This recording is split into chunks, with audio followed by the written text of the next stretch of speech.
Welcome in, day oneers, to the Day One Football Podcast. It is your host, Colin Aram, with my friendly, neighborhoodly co-hosts. I didn't know where I was going with that one, but Day One Big Mike and the Day One Daddy Stephen King. And it is officially the week of football. We are back, baby. It is time to fantasy everything, but also fantasy drafts are going. We get the football Thursday night. That's 3 days away, so it is time. It's finally there, baby. Let's go. Mike, it's on you now. What's up? Hey man, we got an electric game coming up Thursday. Chiefs and Texans. My Bears are gonna absolutely dominate the Lions.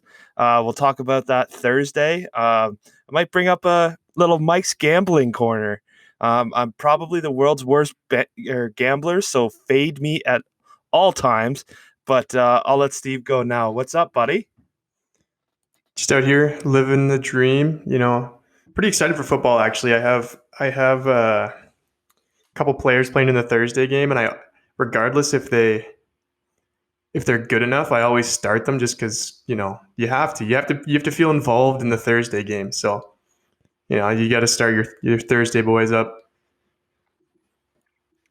Oh yeah. Hell yeah. So with this show, we got some A1 news, which is it's nothing new at this point. And then we're going to break down Broncos, Browns, and Bears. Oh my.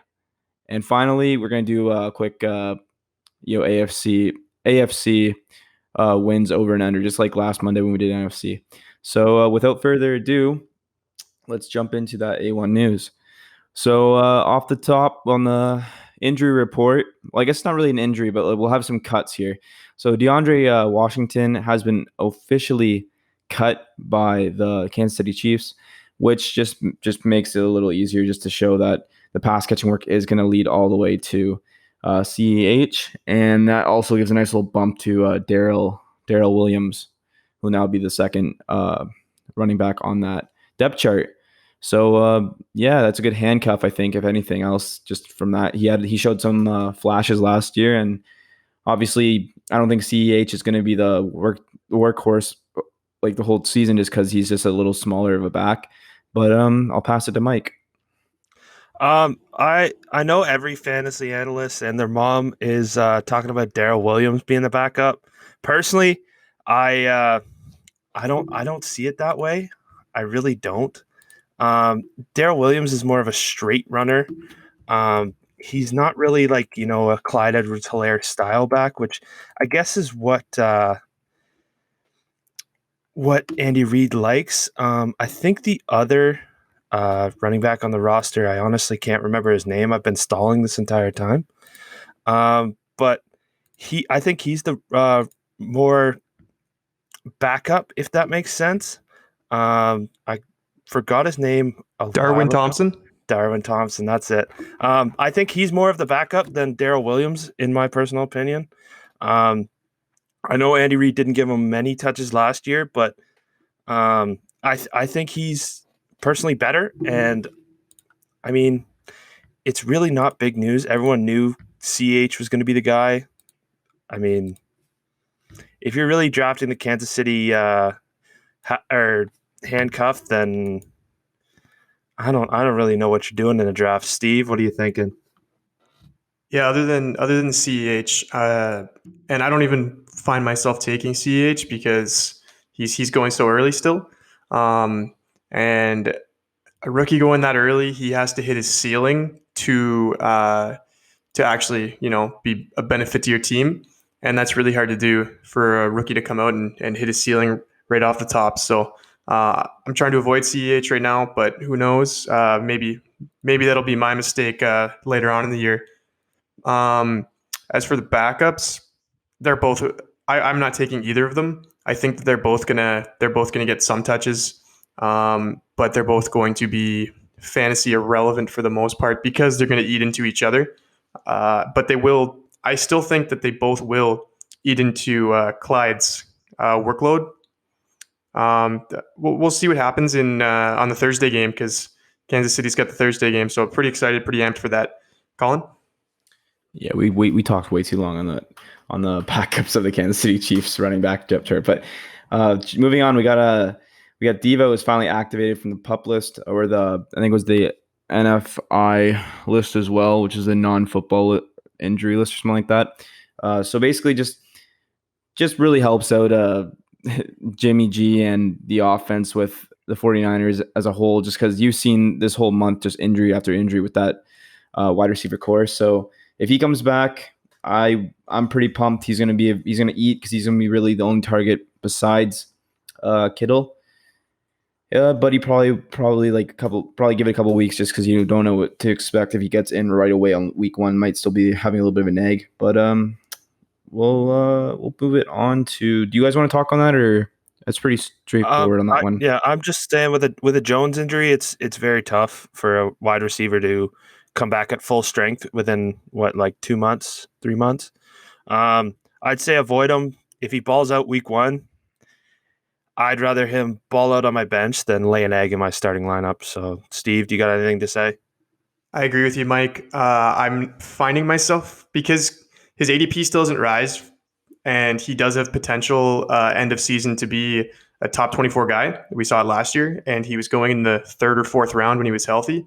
So if you can find him in the 9th, 10th round, potentially grab him there. But I'm not starting him week one because I have no idea what's going to happen because of this injury. Colin? Yeah. So next on the cut/injury list, AP got cut from the Washington football team, which is very surprising. But me and Mike, we've been talking about our boy the whole month, the Love Boat, and Antonio Gibson. So we're pretty pumped about them. See what they can do in that horrendous Washington football team as a whole. But I'm pretty excited to see what they can do now. And the next day after that, since this is like kind of a build-up from the weekend, AP ended up signing with the Lions for 1 year. So basically that just kind of makes, if anything, Swift's and KJ's stock go down a little bit. But I'll pass it to Steven. Do you have any thoughts on that? More just the AP on the lines. We don't talk about the not the Redskins. That's the bad R word. Don't say the R word, guys. R word. It's a kid show. So yeah. AP definitely hurts Swift and Carry-On, and I found myself drafting Carry-On last week in a couple drafts, which kind of sucks because I thought I got him really late, 10th round. Carry-On sitting there, you grab him and you're like, man, this guy could ball out in week one and win you the week. But with AP there, they already said that he's probably going to have a role in week one, which kind of sucks. I was hoping that it wouldn't happen until later on. And then they find out that he's old and he still doesn't play. But Mike, what do you think? The Lions will stink and will always stink. And that is my quote on the entire topic. Let's move on. Okay, so the last thing on the injury/cuts list right now is Damian Harris from the New England Patriots is now on the IR with his hand injury, and Sony's off the IR, and they also cut Lamar Miller. So it looks like we're back on Sony season, which is just gross, and that probably shouldn't be a thing, but I guarantee he'll be drafted again. I saw him get drafted in my personal keeper league today in the 7th round, so it was kind of gross to see someone do that. And they also cut Kareem Hunt to keep him for some reason. But we'll move on from that. And do you guys have any thoughts on, once again, that really weird backfield? It's probably just James White, and that's the only person, right, you touch? Yep. Okay. Yep. Okay, so we'll just we don't want to touch on that as well. Pretty fast one there. So we got training camp updates now. So this one's gonna be sad for Steven. Big Cam Akers fan, but Malcolm Brown was named the week 1 starter, and I just don't know what to think about it personally. But I'll let Steven comment on it because he loves Akers. I just wanted to bring up a point here. Last year, I'm pretty sure Mike Davis was named the week 1 starter in Chicago. He was. So no, that does not scare me because as much as I do like Akers, I wasn't going to start him in week 1 anyways. He's a rookie, and I don't know why anybody would do that. I was taking him in the 6th and 7th round.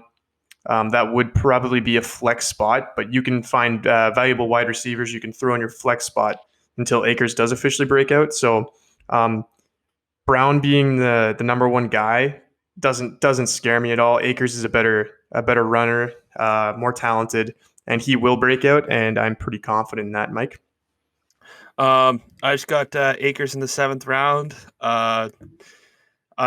If you really think that Malcolm Brown is gonna take this job and run with it, you're just no, and we're gonna move on. You're not drinking that Malcolm Brown Kool-Aid, eh? He averaged 2 yards a carry. No, I'm not. Let him live. Let him live his life. So the next thing is another QB gets the bag. 4 years, $111 million contract. Well, that's $111 million guaranteed to Mr. Watson of the Houston Texans. So it basically just guarantees that he's going to have a miserable 4 years as they suck. But at least he got a lot of money out of it. So not very fantasy related, but it was just kind of a thing to touch on. Mike, you have any thoughts? I mean, he must get paid per sack because like that line still stinks. Like they got one of the best young tackles and they still sack him consistently. Maybe week 1 he won't get sacked and throw bombs to Cooks and Fuller, and yeah, I don't know, Steve. Just fantasy related. It is. I mean, it sucks because I kind of wish that he tested free agency and got paid and went somewhere good. But at the same time, like he's making so much money right now, it's for dynasty purposes. It does look nice that he's there. So, Colin. Yep. So next is Alshon Jeffrey, was apparently put on the trading block by the Philadelphia Eagles, and I don't know why anyone would want to trade for him, but he's there, and I guess like just if anything gives a little more of a bump to like the Jalen Riegers and the John Hightowers and who's the other guy? They got Quez Watkins. Yeah. So it just goes to show that they're confident with their young receiving core and they're ready to move on from that fragile person. Same with they also got Deshaun Jackson still, but he's fragile as well. So yeah, if anything, just bumps those guys up. I'm pretty sure Jalen Reagor is injured as well, though. I don't think he's gonna be ready week 1. I believe he's out for 4 weeks. I could be wrong on that, but I'm pretty sure that was the diagnosis. So that's unfortunate for him. Steven, any thoughts, or you want to move on? The last report that I read said that the Eagles will be keeping Alshon. I don't know if that was, things. That's like so many teams are just saying a bunch of garbage right now, and you can't believe a trade rumor comes out that's actually probably true. Like it's ridiculous. I don't know how much I trust anything right now. So we'll wait until something happens. Mm-hmm. Okay. So last point before we move on to our diagnosis of our teams, we have James Robinson, the undrafted rookie out of the Jacksonville Jaguars, is going to be considered the starter going into this season. But I would not be surprised if Ozigbo gets some looks as well in that first week. But he is the official number 1 running back on the depth chart due to Armstead being on the COVID list, and he probably actually has COVID, so he has to stay away for a couple of weeks. So that's at least 2 weeks to see what they got in these 2 young running backs. So congrats to that Robinson kid. Good for him. Let's see what he can do. Mike. So Robinson was a running back at Illinois State. Last year, he went for 360 carries for almost 2,000 yards. And 18 total touchdowns. I mean, this guy's sick. 5'9", 219, just a young little bruiser. He's pretty good. Divine Ozigbo played at Nebraska, and his last year in college, he had 155 carries for 1,082 yards, 7 yards a carry, and 12 touchdowns. I personally see Ozigbo winning this backfield. The 40-yard dash here was not official, and it was a 4.7. I heard through the Twitter grapevine that he ran a 4.55, which would make his analytics just jump off the page. I think Ozigbo beats out Raquel Armstead, and pick him up if you're in a dynasty league. I had to drop him because my team was too full, but I'm just kind of kicking myself for that one. Steve, what are you thinking? I'm probably not going to grab any of them in redraft leagues right now because you don't know who to grab. Obviously, Robinson is deemed the starter right now, but we have no clue. I'd rather have a couple other guys late in the draft, high upside, because this guy could be a bust. They could all be busts. We have no idea what's going on. I still find myself looking at Chris Thompson more in PPR and half PPR leagues because he will have value. But as for the other Jacksonville Jaguars running backs, I'm not really looking at any of them. Colin? Yeah, that's a good thought. So we'll move on now to our diagnosis of our team. So the way I said it was Broncos, Browns, and Bears. Oh my. So we got Steven going off the board first. Please fill the viewers and listeners' ears with your Bronco takes. I know you're eager to talk about your Broncos all the day, all the time, every time. Man, I cannot speak today. Good enough. We'll just move on. Steven, please, or the day one daddy. Let's go. Bronco talk. Colin, you can't speak any day. This isn't. Yeah. I feel like today's a lot worse than normal. I'm freaking I out think over here. No, that's false. That's false. I don't know. Yeah. So let's get on the Broncos hype train here. Drew Lock is balling out in camp. Looks really good. Melvin Gordon has been injured with some rib problems, and early in camp, it came out that he was struggling with the air up in Mile High. So Philip Lindsay, I'm just gonna quickly talk on where these guys are going and if I take them. Drew Lock is pretty much undrafted unless you're in a super flex league. I'm okay with grabbing him as my QB2 for sure. I think I have him ranked as my number 15th this year. So I think he's going to ball out. I think he's going to have a good year. Lots of weapons that I'll bring up. Melvin Gordon is going in the 4th round. Now that's scary because of this injury. He's coming to a new team. They already have Philip Lindsay, who's a 1,000-yard rusher. I'm probably gonna sell Gordon in the 4th round, but I'm happy to pick up Philip Lindsay in the 7th or 8th. Like I said, he shared the backfield with Royce Freeman last year and still had 1,000 yards rushing. So I could see him up to 800, close to 800 yards rushing this year, and you can grab him fairly late. Flex him a couple weeks if they have good matchups. Cortland Sutton, I can't say enough about this guy. This guy is phenomenal. I'm taking him everywhere in drafts. He seems to be dropping more because it is the Broncos. And the last two guys, Jerry Jeudy, I just drafted him probably the 13th round, high upside. This guy could dominate. I think he's going to dominate. And then Noah Fant, love Noah Fant. I don't typically draft him because Hayden Hurst is like the perfect value for me right now. I just grabbed him today in a draft, but can't go wrong with Noah Fant either, especially in a dynasty. This guy's gonna be phenomenal for years to come. Their defense, I draft their defense everywhere too. Von Miller, Bradley Chubb, they look really good, and then they just got Jarrell Casey. Shelby Harris is back. AJ Boye. Their team looks really good on defense as well. Justin Simmons is still there. Bryce Callahan's healthy now. And Colin, we'll let you go on the Bears because I don't want Mike to talk about them. Mm-hmm. That was a quick one. Mike, do you have any questions to Steven about his Broncos? I mean, not really. I mean, the Broncos are what you see them as. Like, I don't see Drew Lock as great. I think Cortland Sutton's pretty decent, but Jerry Jeudy will eat into his targets. Noah Fant's a great tight end, and their defense is phenomenal. Plus, teams that come in there to Mile High, they, sometimes have trouble breathing. They need more oxygen. I'm cool. How about you? No, I'm good too. I think Steven had his nice little rant there, pumping up his guys a bit. So wait, I have one question. McManus, are you taking him every time or what?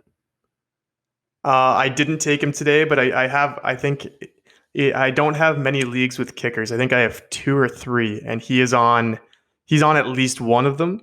The other one I took Justin Tucker. Yeah, I'll do.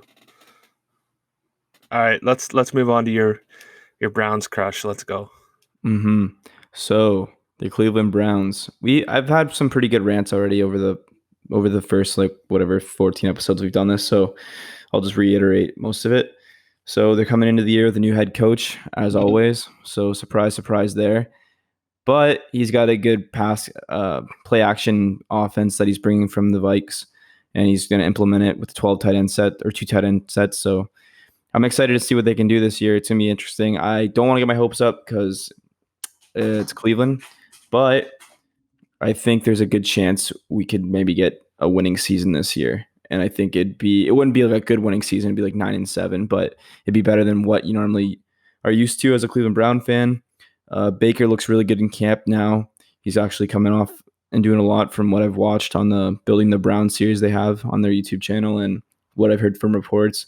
Chubb and Hunt are just balling out. And OBJ and Landry look really good recently too. So, from last year with them both having injuries and both succeeding over 1,000 yards, it's pretty remarkable that they could do that with their injuries. So I'm hoping, healthy Odell and a healthy Landry throughout the season, at least to be for most of it, they could actually do a lot more damage than they did last year, especially fantasy wise, because I know Odell let a lot of people down. But I think with that, they look really good. The connection looks really good. He's balling out and he's doing a lot. And I think he can make a big jump. Now, the only downside to the Browns this year, I think, just from like on paper again, is I think our defense is a little weak. And that's just because our linebacker room might be the worst in the league. And that's something against the guys that we brought in. It's just we have a young rookie that won a natty in LSU. So I'm excited to see what Jacob Murphy can do. And then they got Mac Wilson out with an injury. So he'll be back in like week 2 or 3. Luckily, it wasn't like anything serious. And then, we lost Grant Delpit, who was also won the natty at LSU, who was our safety. But we brought in, I'm blanking. Ronnie, do you know Ronnie Harrison, right? Thank you. Yes. The new strong safety to replace Grant just for the season at least. And they might keep him obviously and move him around to maybe like a free safety role or something. But he's very good. He was when the Jags defense was actually one of the best in the league. So it's exciting to see him back there now. So throughout what we've seen with with bad linebacker rooms leads to open middle field. So those slot receivers and those tight ends are going to eat, I think, on the Browns defense. And that's where it's going to hurt us a bit. But I think just looking at the schedule, I think they have kind of a weak schedule this year. Obviously, you have to deal with Baltimore, but they beat Baltimore in Baltimore before last year. So I think they're on the up and up. Fantasy wise, obviously Nick Chubb is, Nick Chubb, and then you have Hunt, who's getting drafted around like 5th round, so he's exciting. Odell is like a 3rd round pick. Landry, for some reason, is like a 7th or 8th round pick, but the guy still balls out every year, and he's a top 22 wide receiver. Every year he's been in the league, but we're not going to talk about it. And then Harrison Bryant looks really good at tight end. So he's actually the 2nd tight end on the list right now. So it'll be interesting to see how that works out, because I think I heard rumors that Njoku is going to get traded, and I heard the Pats were somewhat interested. So it'll be interesting to see how long he stays. But I feel like I've talked way too long in the Browns straight, and I don't think we'll talk a little bit more when we actually get into the wins over and under. But without further ado, it's time for Mike's negativity towards his Bears, because I want to hear it. Honestly, Montgomery, if he comes back for week 1, he's going to be there, but not fully fantasy relevant. Mitchell Trubisky is the starter. Everyone. And I knew that. I said that earlier, and Nagy came out and said that he won it. It wasn't that they just wanted to keep continuity. Ted Ginn is starting as the third wide receiver beside Anthony Miller and Allen Robinson.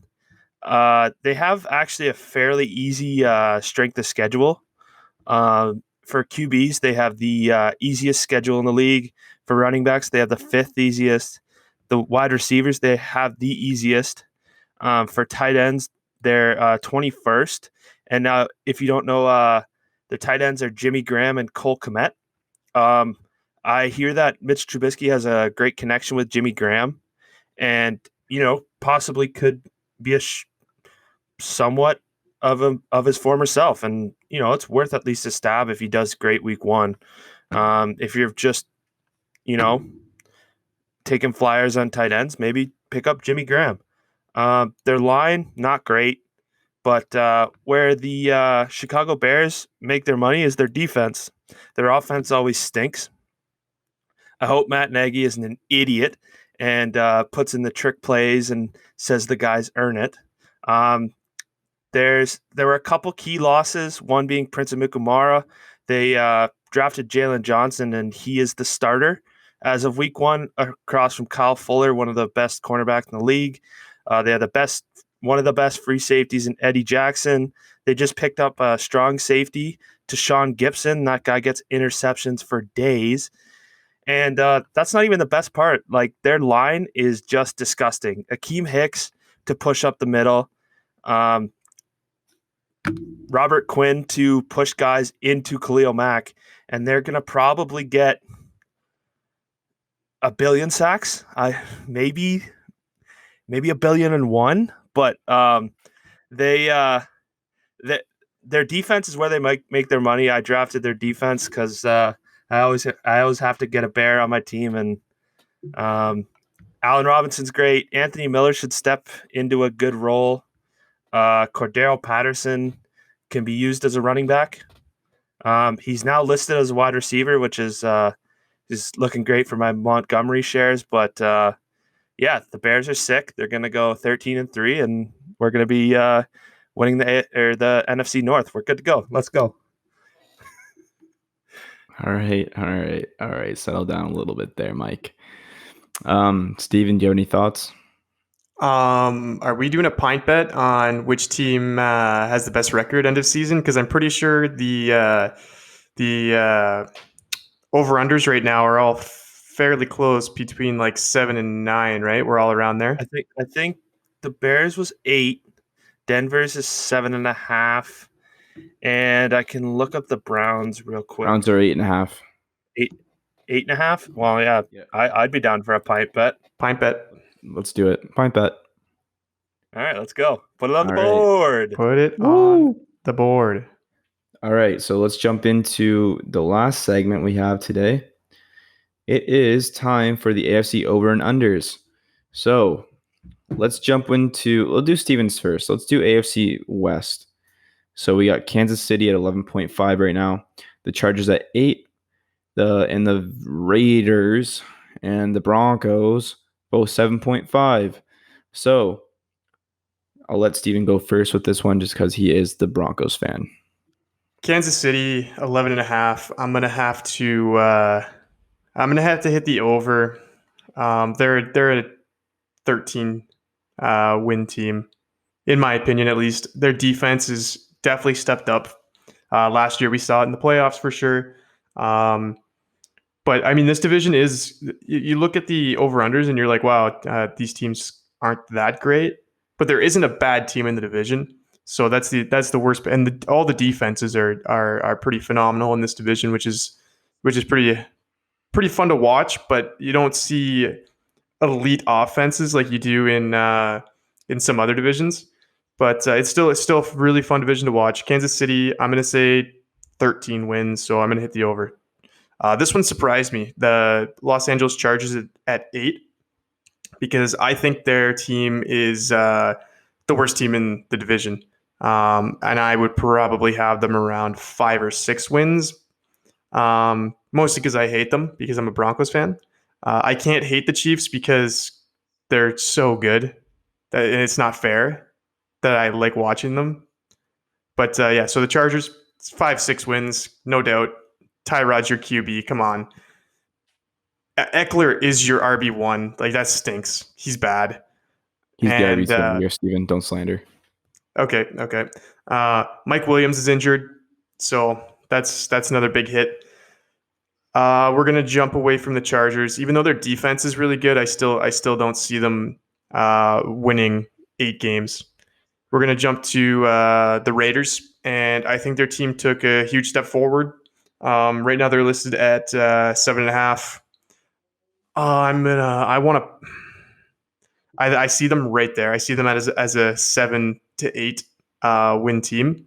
So it's really hard for me. I'm gonna say they get 8 wins. So I'm gonna take the over. I'm gonna say that the Raiders get 8 wins here. They got so much better in the draft and free agency. Um, Corey Littleton, Henry Ruggs, they got a lot better. And if Derek Carr can, did he not have Derek Carr not have like 1 6 season where he was an MVP candidate? That is correct. Yeah, and then he broke his leg. Yeah. So if he can bounce back, which I don't know, we haven't seen it too much. He's still a good QB. Mariota, I believe Mariota just got hurt. Did he not? Does anybody have info? Well, I look it up while I Well, talk. regardless, they so. said that they said he's not going to like threaten the starter role from Carr. Okay. Mariota, who was placed on injured reserve Monday Okay. with a strained pectoral.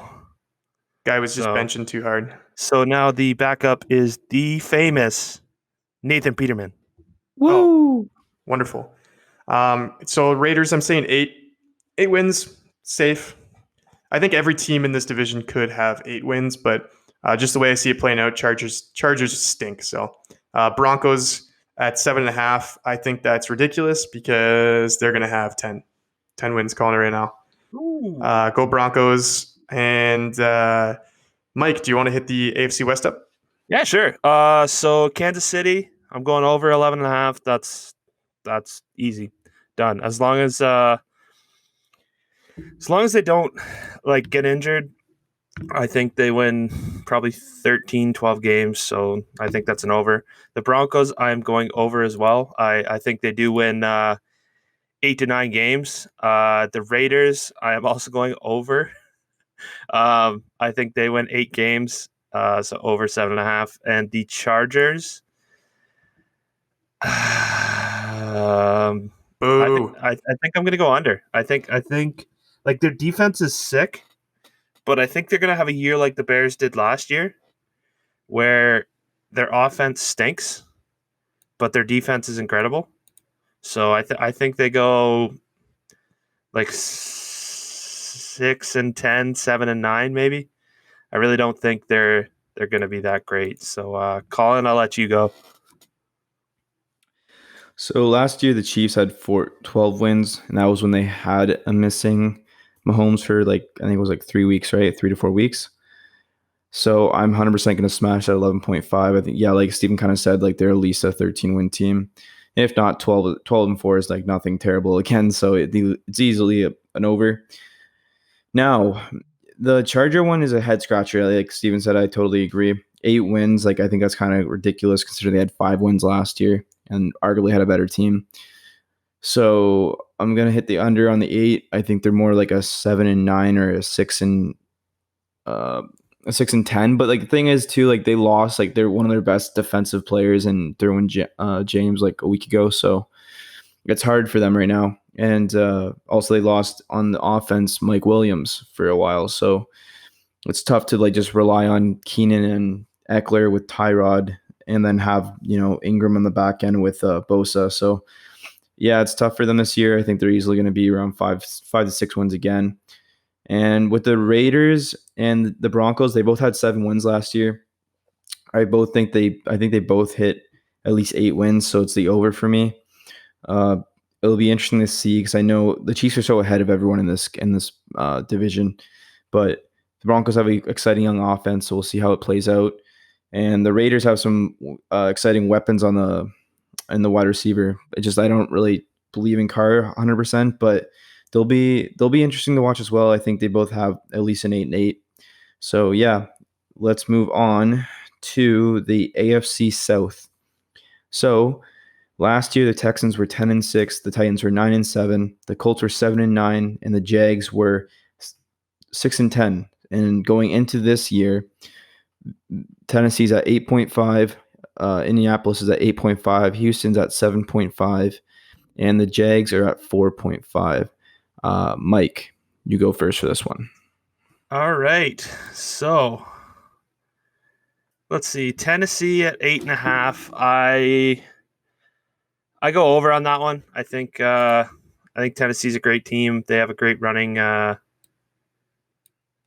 They have a great running core, and Indianapolis is tough for me. So their defense is not bad, but 8.5 is really high. They got Philly Rivs, and what did they go last year? They went 7-9 last year. I think they go over. I think they win 9 games. It's gonna be tough. Houston at 7.5. They obviously lost DeAndre Hopkins. 7.5. I could see over. I see them going 8-8. And Jacksonville at 4.5. They're pretty much going to trade away whoever's worth value on their team. So I'm going under. Somehow they're going to do worse than 4 wins. But their defense stinks. Their offense is not bad, but not exactly great. I did hear someone say that they had a top 5 wide receiving core last night. I don't know if that was the beer talking, but they were really high on Dede Westbrook and Chris Conley. So, Steve, I'll throw it to you. Can you tell me who said that? Like, I'm gonna DM them on Twitter and just tell them they're fools. That would be none other than Derrick Henry lover Jim Flood. Okay, this guy is gonna get shredded. This guy also is a Green Bay fan, so you can't trust a thing he says. Cheesehead, eh? Yeah, just brutal. Coming from a Bears fan, but that's fine. We'll jump into this. I'm going to start with Houston because I think Houston's going to win the division. They have the most talented QB, and I think he's coming into another year. And regardless that DeAndre Hopkins isn't there, they did bring in Brandon Cooks, and if he can stay healthy, they have a really good wide receiving core. It's all dependent on injuries too, right? Because Will Fuller is nasty when he's healthy. Brandon Cooks is a top 20 guy every year when he's healthy. Kenny Stills can still play, and is Kiki QT still on the team? Like that guy, he's a good. I believe he did make the roster. Yes. Yeah, he's a good slot guy. And there's one guy that I'm missing. Who am I missing? I don't know. Probably no one that matters. Randall Cobb. I missed Randall Cobb. Exactly, no one that matters. But still, like that's a good. And he had I think he had about 800 yards last year with as the third receiver, in Dallas. So he had a pretty good year too. But obviously, he's going from Dallas to Houston. I think that Houston gets 9 wins the division. So I'm taking the over on Houston. I'm going to take the under on Tennessee and Indianapolis. I'm going to say they both are around 7 to 8 wins. I'm not a huge fan of Tennessee's game plan. I think people are going to be able to defend it a lot better. As much as Derrick Henry is a monster and he's going to be great for fantasy, I think that they're still not going to win games because of it. Indianapolis, I don't know. I've just never been a fan since Luck left, so that's my biggest issue there. And Jacksonville at 4.5, I have them at 6 wins, so I'm going to take the over. Colin? Ooh. Yeah, so I'm going to go Tennessee. I think I'll push on them. They'll leave my push at 8.5. I think you can't push 8.5, Colin. That's not how it works. You have to push an even number. Well, I'm going to push it to a 9. Then say over. Yeah, I know. I think Tennessee, honestly, I'd actually put them close to 10 wins. If I'm thinking, just they had a really good second half that year with the revamped Ryan Tannehill. So it'll be interesting to see how they do it. I like them. What? Mike, please. Tannehill is not his name. Tannehill, is it? Tannehill. Yeah, you'll get there. Tannehill. Fine. With Tannehill, so I'm excited for Tennessee. I think they'll be fun to watch this year. I think they have a pretty good defense too, and I like their receiving core. AJ Brown looks really good. Henry's a beast. So I think they'll be okay. Jonas Smith's really good too. He's coming into his own, I think. Indianapolis at 8.5. I would take the under. No, you know what? Yeah, I'll take the under. I think they'll be more of 8-8. I don't think they will actually, be a 9-7 or anything. So I think they'll just be on the cusp of it. Though I do like their offense a lot. Their defense is like something else that I'm not too sure on. Houston again. I love Watson. I think he just balls out. He's so fun to watch. I do have trust issues with them overall. I think they're going to be close to like a 7-9, 8-8 as well. So I will take the over, but I'm not like excited about it. And Jacksonville, 4.5. I would say, I don't want to say 3-13 because I feel like their offense is a little better than that. But also you saw that with the Lions. So their defense is brutal now. They fell apart. They've lost a lot of pieces. I think they're 3-13. I think so. Moving on, we'll go to the AFC East next. They are projected currently 9 wins for Buffalo and New England, and then Miami and New York Jets are 6 and 6.5, which the Jets are 6.5 and Miami 6. So Steven, take it away. You're up first. I think the AFC East is probably the hardest division to predict and project here because, first of all, Buffalo, I think nine's a good number. It's going to be around 9 to 10. Their defense is phenomenal, and their offense got better with Stephon Diggs, and they did grab a running back in the draft in Moss. So I do think that they are going to be better this year. I'm going to take the over, say 10 wins. It's pretty fair. New England's a really tough one because half of their defense opted out. Now that they still have a lot of their key pieces there, so I'm not too worried about their defense. But obviously, the depth that Bill Belichick likes to run with. He loves subbing the defense on and off to create matchups. So that might take a hit, but the defense is still going to be great. The offense is worrisome for me. The receiving core looks a little shaky other than Edelman. We don't know if N'Keal Harry is actually going to be good. And Cam Newton, we have no idea about either. Their backfield is scary as well. So 9, I'm going to take the under. I'm going to say 8 wins for New England. Bold take. That's what I do. The Jets at 6.5. That is such a good line. Okay, I'm going to take the under. I'm going to say 6. I'm going to say the Jets have 6 wins. I just can't see them. Winning games. I think they're going to be competitive. I just can't see them win. And then Miami at 6. I'm going to say their defense just got better, but we haven't seen them on the field yet. Okay, I'm going to say Miami's going to push a 6. Mike? All right. So I'm taking the over on Buffalo. They won 10 games last year. I think they won like 11 games this year. The Patriots, I'm taking the under. They do have, I believe they have the toughest schedule. They play the Chiefs, the 49ers, the Broncos, the Ravens, the Chargers, the Rams. Like they have a pretty tough schedule. I mean, Miami's coming into their own. They play the Seahawks. Like they don't have an easy schedule. So I'm definitely taking the under on that. The New York Jets. I think I'd take the over. Like they won 7 games last year, and their team sucked. They got a little bit better through the draft, and Le'Veon Bell's kind of learning the offense more. I think they go over, and then the Miami at 6. I think they go over. I think with a full year of Preston Williams, Tua comes in, wins a couple games.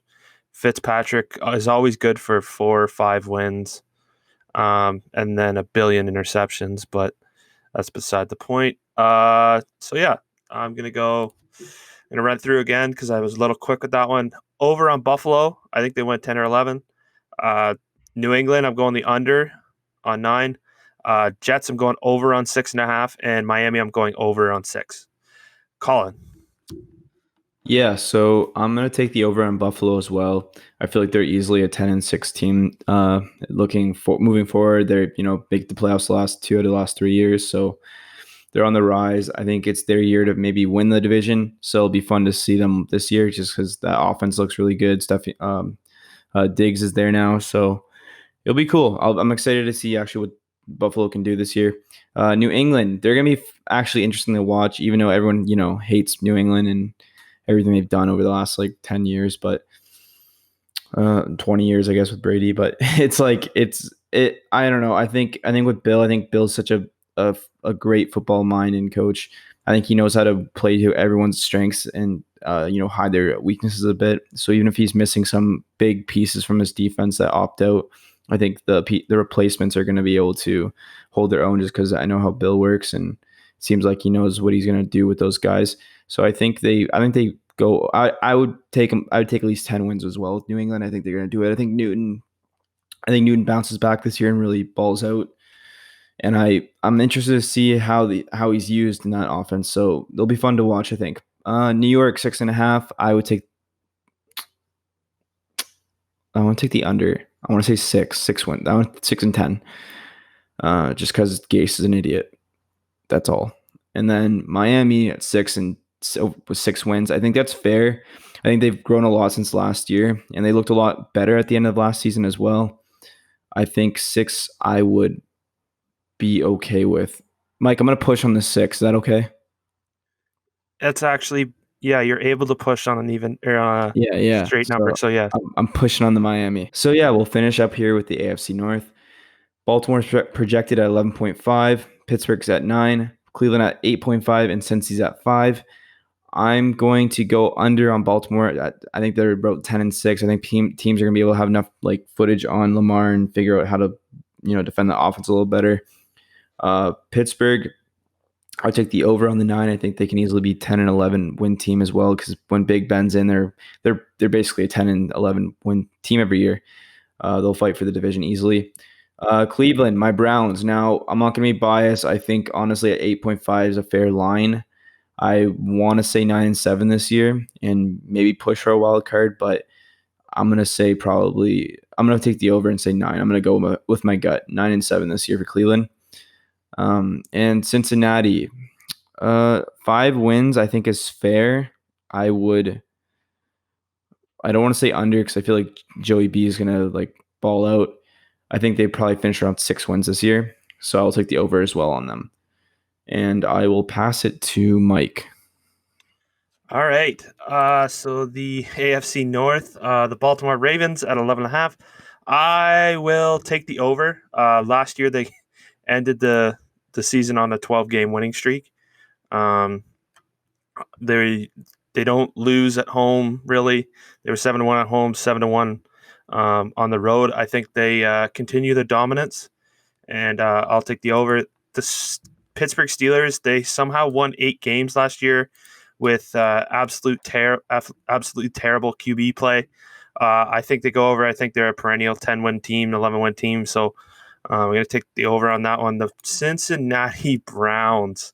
This is going to piss off Colin, but I'm going the under. I think they go either 8 and 8 or 7 and 9. And the Cincinnati Bengals, I love Joey B, but I think I take the under. Their defense is not the best. Their offensive line is shoddy at best.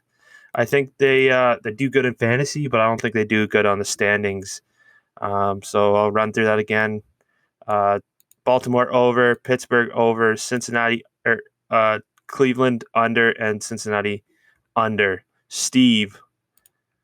So, Mike, I just wanted to bring this up. I don't know if you caught it yourself, but the first time you were running through them, you called them the Cincinnati Browns. Well, they both suck, so whatever. And Colin's just sitting there, just doing nothing about it. So he probably wasn't listening. Guy's a scrub.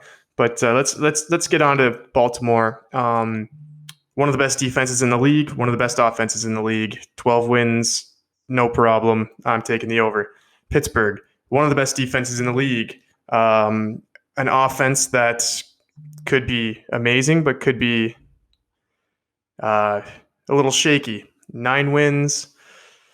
Oh, you guys both said over. I don't know. I like their defense too much. I'm gonna have to go with the over. I think 10 is safe. Cleveland, they're an 8-win team under. I don't like their defense too much. Obviously, they have Myles Garrett, who's probably going to whack a couple guys, but yeah, I'll go under for Cleveland. Their offense should be great, though. The fantasy-wise, they'll be okay. And Cincinnati, 5. I'm going to say they have 4 wins. I'm going to go under for Cincinnati. Colin? Yeah, so good, guys. Good. That's good. What an episode. Guy was not listening whatsoever. Well, I already did mine, so I mean, I don't have to really comment on it. Cincinnati Browns, hey, Mike, and you gave me shit for fucking Tannehill. Hey, man. You didn't catch it. I did. That was a swear. Yeah. It was. Kid-friendly show, though. It's okay. Yeah, for the kids. So that's our show, I think. I think you guys have any more things or thoughts or comments before we move on to Thursday night football next in a couple days? In the Thursday night football game, take the Chiefs at -9.5 and take the over at 54. The Chiefs are going to easily win that game by over 10, no problem. And they scored 51 the last time they played the Texans.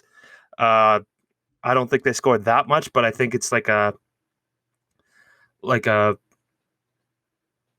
don't know, like 42-17 maybe. Like, I think they blow them out on Thursday night football, and they do great in fantasy, and that's the Mike's gambling corner. You told us 2 minutes ago that, or like earlier in the episode, that anything you say for gambling wise, take the other side of it. So that's what I'm going to do. Texans win this game, guys. That's confirmed now. Hey, I sometimes get hot. Here's hoping that the Day One Football podcast helps me actually get better at gambling. This is basically the equivalent of Mike like texting someone and being like, "It's a lock, bro. I swear, it's a lock." I never say the Trust L word. me. Never say the L word. I always say Drew Lock is great. Oh, I think that's enough of this. Yeah. All right. So thanks for listening, everyone. Football week, get pumped. And we'll be back with you on Thursday night. I won't be there probably again, so you'll have the Bills fan on, I imagine, right? Confirm? I can't confirm. Might have Bills or Saints. We will make a decision soon. All right, that's fine. Okay, so follow us on Twitter at Day One Football, and then on Instagram, the Day with the word One Football. And then I'm not going to say the YouTube channel one because that's Mike's thing. So without further ado, have a good night. Dun, dun, dun. Lobby just to shake it all off. All the cool cats from the alley seem to rally back out.